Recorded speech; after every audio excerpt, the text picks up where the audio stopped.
வணக்கம் விவசாய சகோதரர்களே, வரவேற்கிறோம். இன்று நாம் நமது பழங்களின் அளவையும் இனிமையையும் அதிகரிக்கும் ஒரு ஆர்கானிக் தயாரிப்பு பற்றி பேசுவோம். பழங்களின் இனிப்பு மற்றும் அளவை எவ்வாறு அதிகரிக்கலாம் என்று நீங்கள் எப்போதாவது யோசித்திருக்கிறீர்களா? இதற்கு உதவும் ஒரு தயாரிப்பு பற்றி இன்று பேசுவோம். இன்று நாம் உங்களுக்கு ஒரு அற்புதமான ஆர்கானிக் தயாரிப்பை பற்றி சொல்லப் போகிறோம். இது தொழில்நுட்பத்தில் ஜப்பானின் சிறப்பு தயாரிப்பு ஆகும். பிக்பாஸ் பற்றி கேள்விப்பட்டிருக்கிறீர்களா? பிக்பாஸ் என்பது ஒரு ஆர்கானிக் தயாரிப்பு ஆகும். இது ஜப்பானின் தொழில்நுட்பத்தில் பழங்களின் அளவு மற்றும் இனிப்புத்தன்மையை அதிகரிக்க உதவுகிறது. இது பழத்தில் உள்ள செல்களின் எண்ணிக்கையை அதிகரிக்கிறது. இது பழத்தின் அளவை அதிகரிக்கிறது மற்றும் நல்ல தரமான பழங்களை உற்பத்தி செய்கிறது.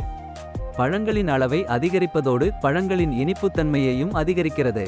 பிக்பாஸ் பழங்களின் அளவை அதிகரிக்க பிரத்யேகமாக வடிவமைக்கப்பட்டுள்ளது. இது தவிர நீர், மண் மற்றும் காற்றை பாதுகாப்பதிலும் பிக்பாஸ் உதவியாக உள்ளது. எனவே விவசாய சகோதரர்களே, நீங்கள் இந்த பொருளை வாங்க விரும்பினால் கொடுக்கப்பட்டுள்ள எண்ணில் தொடர்பு கொள்ளவும். நன்றி.